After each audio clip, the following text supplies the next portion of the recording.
You've got high cholesterol. You're worried. It's okay. Worry comes in many shapes. Maybe you're trolling the internet, looking for answers, and well, that's how you found me. Maybe you're watching what you eat.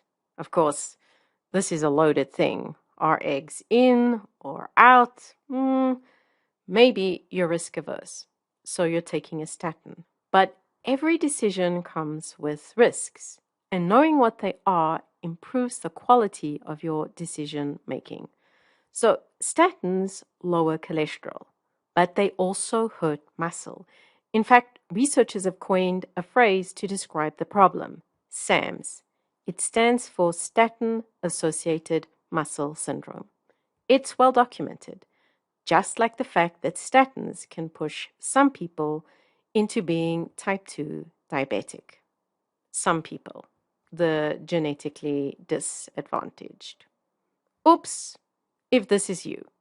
The benefits of lowering cholesterol are so amazing, there's no need to think twice. Some say we should add them to the water supply. But here's the thing, the real story is more nuanced. Join us for this episode of Better Body Chemistry TV as we take a closer look at how statins impact muscle and why this matters to everyone. Better Body Chemistry TV is brought to you by Dr. Sandy, a scientist turned gremlin buster, helping you battle sugar gremlins, heifer lumps, and other health horribles through better body chemistry. Remember, small things can make a big difference to your health. Do some people benefit from routine statin use? Most definitely. They do lower cholesterol, and in some cases, this really can make a difference. But at the same time, there's a growing body of evidence that everyone's muscles take strain. Everyone. For some people, it's blindingly obvious and actually life-threatening. The condition they bring on is called rhabdomyolysis. It's exceedingly rare. The stats put it at 0.09%. For others, it manifests as all sorts of unwelcome aches and pains. Basically, SAMS.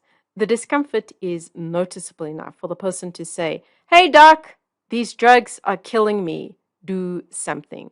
The stats here are a lot harder to quantify. Now, not everyone tells their doctor. They solve the problem by stopping the statin. My mom did this. She was prescribed a statin about 30 years ago for her high cholesterol. She took a couple of pills, felt awful, and stopped. Her cholesterol was not the death sentence predicted. In fact, it might have contributed to her longevity. Seriously, cholesterol is complicated. But back to the muscle story. Muscles are health. They do more than just move you around, which, let's face it, is a requirement for happy living. They are also big players in metabolic health. Big players. When it comes to controlling sugar levels, these guys clear sugar from your circulation. When you have lots of muscle, it's a cinch. If you're low on muscle mass, it's not so easy. And circulating sugar levels get up to all sorts of mischief. So, the fact that muscles take strain on a statin matters. So, why do they take strain? Well, it's biology. The way that statins work is they block an enzyme called HMG co-reductase. Now, when you're taking a statin, the enzyme you want to block is the enzyme in the liver, because it's the liver's production of cholesterol that impacts the level of cholesterol circulating as LDL particles. And LDL particles are what get stuck in blood vessels, leading to blocks and clots and all the things. But the statin you're taking doesn't know it should only work in the liver. It's circulating. And it just so happens that muscle cells have the right equipment to grab some of the circulating statin. Now, how well they do this will depend on the type of statin and the level of statin circulating. The more molecules circulating, the more molecules can get inside. The level of statin circulating depends on lots of things: genetics, age, gender, the medications and supplements you are taking. Statins are classified into two kinds: lipophilic, this means lipid-loving, and hydrophilic, this means water-loving. The lipophilic guys are especially good at getting across the lipid border and into cells. Examples of lipophilic statins are atorvastatin and simvastatin. And when they get inside, they do what statins are supposed to do. They block the HMG co-reductase. The result of this is muscle cells have less cholesterol to play with. This is not ideal because cholesterol plays an important role in border control, but it's not really a train smash. What the muscle can't make, it imports.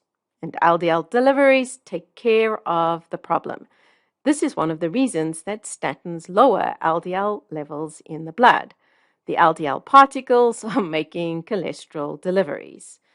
Cholesterol-loaded LDL particles then don't hang around, so there's less opportunity for them to be damaged and end up in places where they shouldn't be. It's all quite tightly regulated. But the problem is that HMG co-reductase actually doesn't just make cholesterol. It's a key player in the mevalonate pathway. And the mevalonate pathway makes lots of other things. The one molecule we know quite a bit about is ubiquinone, sometimes referred to as cytochrome Q10. It's a vital component of the mitochondrial respiratory chain, which is the machinery that makes ATP. Muscle cells having plenty of ATP is essential. Pushing and pulling muscle fibers is an energy-intensive process. So if ubiquinone levels drop, this is a big problem. Strenuous exercise is a no-no. More aches and pains are experienced as muscle cells struggle to get the job done. Starved of energy, some muscle fibers give up the ghost. If a few give up the ghost, no problem. It's the name of the game. Building and losing muscle is normal. It's when the balance is tipped, muscle loss becomes a thing. And when it happens en masse and muscle components like creatine kinase, myoglobin, and electrolytes flood into the bloodstream, things turn super ugly. The kidney is overwhelmed and rhabdomyolysis happens. But the rhabdomyolysis is the exception. However, this research hints that tipping the balance is not. When researchers made the effort to look, they found statin use was associated with a small but measurable decline in muscle quality over 4 years. You can see this here. It manifested as a slight decrease in contractile force and increased intramuscular fat. A slight decrease in 4 years. Not enough to notice in 4 years. But what about 20 or 30 years? If you go on a statin, it's usually for life. A slight decrease in 4 years is likely to translate into a significant decrease in 20 years. Likely. We don't know. No one is looking. What we do know is as you age, losing muscle accelerates, whether you're taking a statin or not.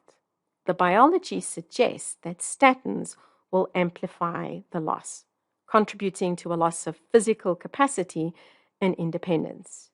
You need to count the costs. First question to ask yourself, do you really need a statin? Which statin are you taking? How much? And if you are taking a statin, you need to be doubling down on preserving your muscle mass. Feed them, work them, juice them. Want more stories like this? Bite-sized biology, real strategies? There's a whole library of science waiting for you. You'll find the links in the description below. Thank you for watching. See you next time.